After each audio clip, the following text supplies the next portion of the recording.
Dear learners, my name is Rakhi and आप लोग देख रहे हैं मुझे गाइडली पर, जहां पर हम लोग तैयारी कर रहे हैं अपने अपकमिंग एग्जाम के डिस्क्रिप्टिव एग्जाम के लिए।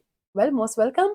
और अभी तक हम लोगों ने बात की है, बहुत सारे सेशंस के लिए इंपॉर्टेंट चीजें हमने पढ़ी हैं।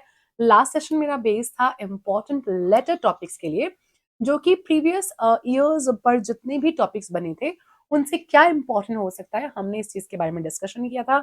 ये सेशन है मेरा एसेस के लिए।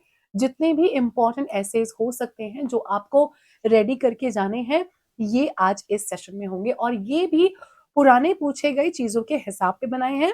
तो साथ ही साथ मैं आपको 2 फुल ऐसे भी पढ़ के दिखाऊंगी जो बनाए हैं, जिसके बाद आपको पूरा आइडिया हो जाएगा कि इसी तरीके से आपके ऐसे एग्जाम में बनने चाहिए। तो बिल्कुल एग्जैक्ट वर्ड लिमिट के अंदर है, और प्लीज वहीं से आइडिया ले लो और कुछ भी गलती आप करके नहीं आओगे, ठीक है। 2-3 बातों को हमेशा ध्यान रखो। ग्रामेटिकल मिस्टेक्स नहीं करनी है, भले ही सिंपल हो बट रेलेवेंट हो, और अननेसेसरी डिटेल से अपने ऐसे को फिल नहीं करते हैं। ठीक है, चलिए तो शुरू करते हैं बिना टाइम वेस्ट किए। एनालाइजिंग प्रीवियस ईयर ऐसे टॉपिक ऑल्सो वेरी इंपॉर्टेंट, जो आने वाले टाइम में आपके लिए बहुत यूजफुल रहेंगे। Step by step, guide by गाइडली।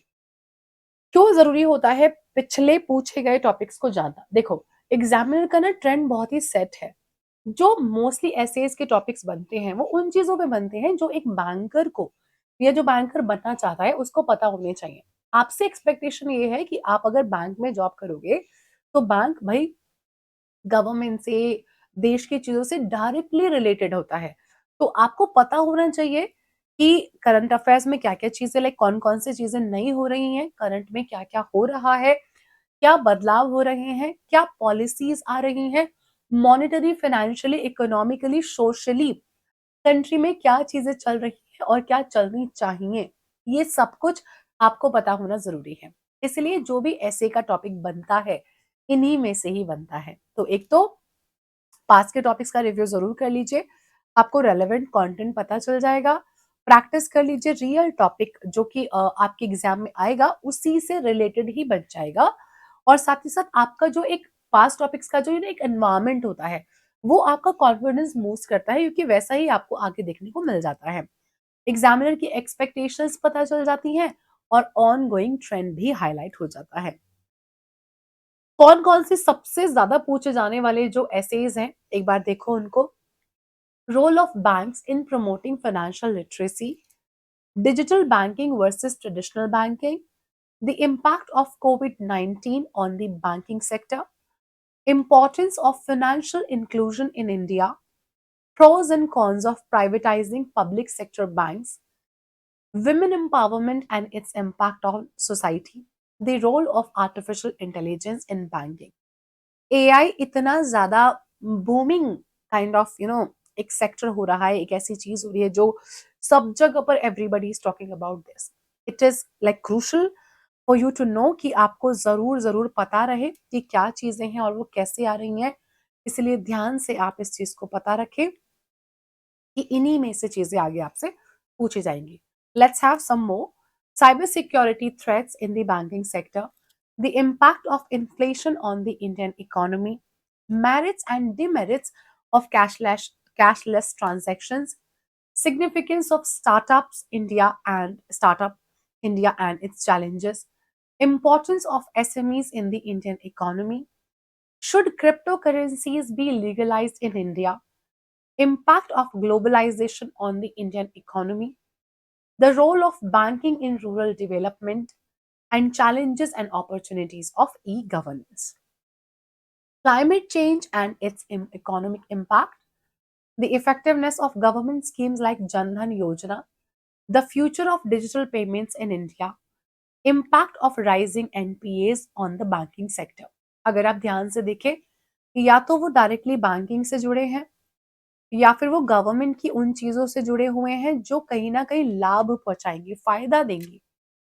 जब मैरिट्स और डिमेरिट्स की बात होती है तो उनसे क्या क्या प्रॉब्लम्स आ सकती है और क्या क्या बेनिफिट्स हैं, इस चीज पे बात कर सकते हैं। साथ ही जैसे कि कुछ ऐसे टॉपिक्स जो सोशली, जिन पर जिनको हाईलाइट करना बहुत जरूरी है, क्योंकि उनसे बहुत फर्क पड़ता है हमारे समाज पर, हमारे कंट्री के ओवरऑल डेवलपमेंट पर, वो भी बहुत इंपॉर्टेंट है। अब मैं आपको गाइड करूंगी कि रिकरिंग थीम्स क्या है, ठीक है। सॉरी। अब जो सर्टेन बोर्ड थीम्स हैं जो काफी बार काफी ऑलमोस्ट हर साल या साल के बाद साल बार बार दिखती हैं, ये कुछ स्पेसिफिक टॉपिक्स हैं जो आपको ध्यान रखना है, जैसे कि बैंकिंग और फाइनेंशियल सेक्टर। इनसे रिलेटेड टॉपिक्स वो हैं जो बार बार आते हैं, जैसे कि the role of technology in banking हो गया, फाइनेंशियल इंक्लूजन हो गया, राइजिंग एनपीएज है, डिजिटल बैंकिंग है। दीज आर द टॉपिक्स जो काफी ज्यादा आपसे पूछे जाते हैं। Examples like role of banks in financial inclusion और importance of digital banking, they are like the examiners are asking them again and again. आपको ये पता होने चाहिए। इकोनॉमी एंड डेवलपमेंट की अगर बात करें तो ये इंडिया के economic policies and global economic trends या इकोनॉमिक रिफॉर्म्स पे होते हैं, जैसे कि impact of demonetisation on the Indian economy हो गया, या role of SMEs in India's economic growth हो गया। तो इनको आप जरूर से करके जाएं। अगर बात करें सोशल इश्यूज की, तो करंट इवेंट्स है, नेशनल प्रायोरिटीज है। अब देखो नेशनल प्रायोरिटी पे क्या होता है, वो चीजें होती हैं भाई जिनके होने से कंट्री का ओवरऑल डेवलपमेंट होता है। फॉर एग्जांपल विमेन एम्पावरमेंट है, एडुकेशन है, सोशल मीडिया का इम्पैक्ट है, यूथ की कंडीशन है, जॉब्स हैं कि नहीं है, नहीं है तो कितने होने चाहिए, क्या किया जा सकता है। ये सब सोशल इश्यूज हैं जो कहीं ना कहीं कंट्री को डेवलप करते हैं, स्ट्रेंथन करते हैं। तो जैसे कि women empowerment and its impact on society, impact of social media on youth. Topics जो रीफ्रेज होते हैं, रीफ्रेज मतलब मोटो वही है, कंटेंट वही रहेगा, बस वर्ड्स आर डिफरेंट। जैसे कि advantages and disadvantages of a cashless economy, the future of digital payments in India. Banking technology में देखोगे तो the role of artificial intelligence in banking, technological innovations in the banking sector. Focus करें current affairs पर। 2019 Covid 19 जो कि 20 में आया था, नाम है कोविड 19, हमारे यहाँ 20 में आया। Impact of Covid 19 on the banking sector बहुत इंपॉर्टेंट है। अगर आप 21 22 खासकर इन दो ईयर्स को देखो तो ऑलमोस्ट हर एग्जाम में कोविड 19 पूछा ही गया था, किसी ना किसी डिस्क्रिप्टिव में COVID 19 was there, not even in the banking, बल्कि चाहे वो एसएससी में पैसेजेस हो, चाहे वो कैट में पैसेजेस हो, चाहे वो क्लैट के पैसेजेस हो, चाहे फिलर्स हो, एवरीवेयर इन दो क्या इवन इन 3 सालों में भी, इन 4 सालों में भी कुछ ना कुछ देखने को मिल जाता है। बट ये 2 से 3 साल वो थे जहां पर हर एग्जाम में ये था। तो अभी भी please read it. Work from home during the pandemic, pros and cons, economic policies like Atmanirbhar Bharat, a path to economic growth. Emerging trends की अगर बात करें तो cyber security and digital transformation. आपको ध्यान रखना है, ये वो चीजें हैं जो अभी आज हाल फिलहाल में अगर देखो, हाल फिलहाल क्या है, इवन पिछले 1 साल में सब इतने ज्यादा साइबर जो क्राइम्स है वो इतने ज्यादा बढ़े हैं। तो इसके ऊपर काफी सारे एडिटोरियल्स निकलते हैं जिसमें रिपोर्ट्स होती हैं, वो आप लोग जरूर देखा करें। एनवायरमेंटल एंड सोशल रिस्पॉन्सिबिलिटी, इनके टॉपिक्स भी बहुत जरूरी है। टॉप प्रिडिक्टेड ऐसे टॉपिक्स क्या रहेंगे, तो impact of artificial intelligence on the banking sector जरूर से करके जाइए, बहुत इंपॉर्टेंट है। Privatisation of public sector banks, benefits and challenges, cyber security threats in digital banking, role of MSMEs in India's economic growth post pandemic, 5G technology and its potential impact on banking and financial services. Atmanirbhar Bharat, evaluating its success and future prospects, climate change and its economic implication on India. अपने paid batch में मैंने इन सभी पर detailed essays पूरे के पूरे पढ़ाए हैं, मैंने बच्चों को दिए हैं, ताकि बस उनको एज इट इज उनको पढ़ना है, दिमाग में रखना है और एग्जाम में जाके लिखना है। वेल, आपके लिए भी कुछ सैंपल्स हैं, 2 सैंपल्स यहाँ पर हैं, क्योंकि अभी इतना बड़ा सेशन तो बना नहीं पाऊंगी मैं, वहाँ काफी टाइम होता है पेड वाले में, वहाँ हो चुका है। फिलहाल रिविजन टाइम है तो रिवाइज करते हैं। Impact of artificial intelligence on the banking sector. Artificial intelligence AI is increasingly transforming the banking sector. सबसे पहले हम अपना इंट्रोडक्शन लिखते हैं ना, और इंट्रो में हम 3 चीजें लिखते हैं। Offering a wide range of benefits and enhance operational efficiency and customer experience. AI technologies such as machine learning, Natural language processing and data analytics are enabling banks to streamline processes, improve decision making and innovate new financial services. आप यहाँ पर एक hook देते हैं, आपने यहाँ पे background information दी, अब जो भी हमने यहाँ पर रखा है उसी को लेके हम अपने आगे के बॉडी पैराग्राफ्स को बनाएंगे।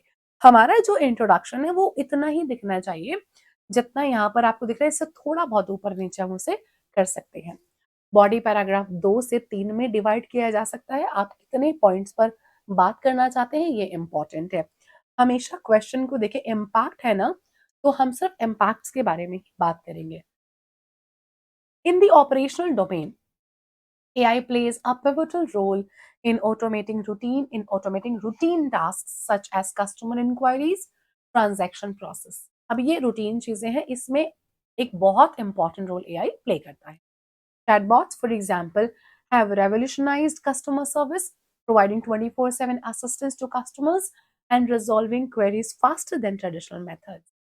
AI-driven fraud detection systems also use machine learning algorithms to analyze transaction patterns, detecting unusual activities in real time and preventing potential fraud. Additionally, थोड़ा सा यहाँ पे हमने कंजंक्शन दिया ताकि हमारा जो पैराग्राफ है वो एकदम मोनोटोनस ना लगे, थोड़ा सा वहां पर ट्विस्ट हो। AI helps banks make more accurate credit scoring decisions by evaluating vast amounts of data, leading to better risk management and fewer non-performing loans. You are talking about the impacts. इसके अलावा और बताते हैं, क्योंकि हम यहाँ पे ट्रांजिशन नहीं कर सकते, यहाँ पे transition like like contrast possible नहीं है। जब सिर्फ इम्पैक्ट पूछे हैं तो आपको एक ही वे में बताना पड़ेगा। Furthermore, इसके साथ साथ ऐड करते हैं, furthermore, AI supports personalized banking experiences. Banks can offer tailored financial products based on individual customer behavior and preferences, improving customer satisfaction and loyalty. Banks like ICICI, SDFC have implemented AI to provide personalized investment advice and savings plans, thus enhancing their customer engagement. आगे बढ़ते हैं। However, the adoption of AI comes with its challenges. अब क्योंकि हमने अभी तक impact बताया और मोस्टली लिए कि इससे हम लोग क्या क्या बेनिफिट उठा रहे हैं, अब बात करते हैं इसको क्लोज करते हैं समय थोड़ा सा और इंटरेस्टिंग एंड इंगेजिंग बनाने की। It comes with the challenge. हम ज्यादा इस बारे में बात इसलिए नहीं करेंगे क्योंकि वो हमारे क्वेश्चन का मेन पार्ट नहीं है। The integration of AI requires significant investment in technology and data privacy concerns must be addressed to ensure the security of sensitive information. Additionally, the automation of jobs may lead to workforce disruptions in traditional banking roles. Let's finish it. Conclude करते हैं। In conclusion, while AI presents transformative opportunities for the banking sector, it is crucial for banks to balance technological innovation with ethical consideration and customer privacy to harness its full potential. एक बहुत ही beautiful सा perfect sounded ऐसे है, ऐसा ही ऐसे आपका भी sound करना चाहिए। Let's have one more example, one more sample for you. Climate change and its economic implications for India. I really think ये बहुत important है, और जिस तरीके से climatic conditions हो रही हैं, कहीं पर बर्फ गिर रही है जहां पर सिर्फ और सिर्फ सूखा होना चाहिए, और जहां पे बर्फ होनी चाहिए वहां पे सूखा पड़ रहा है, वहां पर ग्लेशियर्स पिघल रहे हैं, पानी की मात्रा बढ़ रही है, सुनामी आ रहे हैं, तूफान आ रहे हैं। तो क्लाइमेट चेंज एक बहुत इंपॉर्टेंट पॉइंट है हाईलाइट होने का, डिस्कस होने का, और कुछ ना कुछ इस पे इंपॉर्टेंट मेजर्स लिए जाने का। Well, climate change presents significant economic challenges for India, a country heavily dependent on agriculture and natural resources. The increased frequency of extreme weather events such as floods, drought, and heat waves directly impacts agriculture productivity. India, where agriculture employs a large portion of the population, is vulnerable to these shifts in weather patterns, leading to crop failures and economic losses. आगे बढ़ते हैं। How, इस चीज को जो हमने last में बोला है ना, ये अब इसको हमें तथ्य को प्रूव करना होता है, स्ट्रॉन्ग पॉइंट्स देने पड़ते हैं। Let's talk about water scarcity is another major problem. With challenging rainfall patterns, reducing water availability for irrigation and drinking, this can affect agriculture productivity and water intensive industries, including manufacturing. Reports from the World Bank indicate that water shortages could cost India up to 6% of its GDP by 2050, severely affecting economic growth. कैसे आपने इसको connect किया economic implication से? Always remember, आप जो भी बोल रहे हो ना, आपके क्वेश्चन की डिमांड पूरी होनी चाहिए। ये बहुत जरूरी, कनेक्शन करना बहुत जरूरी है। अब आधे लोग यहाँ पे ना बस पहला पढ़ा, अच्छा climate change, okay okay okay okay, भरना शुरू कर दिया। नहीं, सुन लो, पढ़ लो, किससे कनेक्ट करना है ये जान लो। आगे बढ़ते हैं। In addition, rising temperatures and poor air quality contribute to health risks, including heat related illness, respiratory diseases. These health burdens increase healthcare costs and reduce labor productivity, further hindering economic progress. Studies by the Indian Council of Agriculture Research ICAR suggest that climate change could reduce crop yields, further exacerbating food insecurities and poverty. Last में आपने कितने अच्छे से connect किया इसको कि ये तो है ही एक पॉइंट, दूसरा पॉइंट ये भी है कि इससे प्रॉब्लम्स भी बहुत हो रही हैं। पुअर एयर क्वालिटी बहुत सारे प्रॉब्लम्स को बढ़ावा दे रही है। और एक और आपने यहाँ पे फैक्ट ला के रखा, बहुत अच्छा। तो ये ना देखो, दो चीजें, एक ये वाला पॉइंट और एक ये वाला पॉइंट, ये स्ट्रॉन्ग बनाता है आपके ऐसे को, है ना। हाउएवर, एड्रेसिंग क्लाइमेट चेंज, थोड़ा सा ट्रांजिशन करते हैं, also presents economic opportunities. The renewable energy sector, especially solar and wind power, is growing rapidly, providing employment and attracting investments. The government's push for a green economy, including sustainable energy and infrastructure projects, can mitigate some economic risks while supporting long-term growth. Conclude करते हैं. In conclusion, while the economic implications of climate change are severe, India's proactive approach to renewable energy and sustainability can help the nation build a resilient green economy. बहुत ही अच्छा हमारा ऐसे है, perfectly balance करता हुआ हमारे क्वेश्चन को। ध्यान रखें, सबसे इंपॉर्टेंट होता है आपका प्रॉम्प्ट, है ना। आपसे जो भी पूछा गया है उसको बिल्कुल भी भूलिए मत, उसी के हिसाब से आपको अपना ऐसे बनाना है। आप अपने इंट्रो में जो भी पॉइंट रखते हैं उसी से जुड़ा हुआ आपका ऐसे आगे साउंड करना चाहिए, आगे बनना चाहिए। Well, all my best wishes are with you. Keep performing well, keep practicing, keep learning. Thank you so much. I'll see you all again in my next video. Bye bye.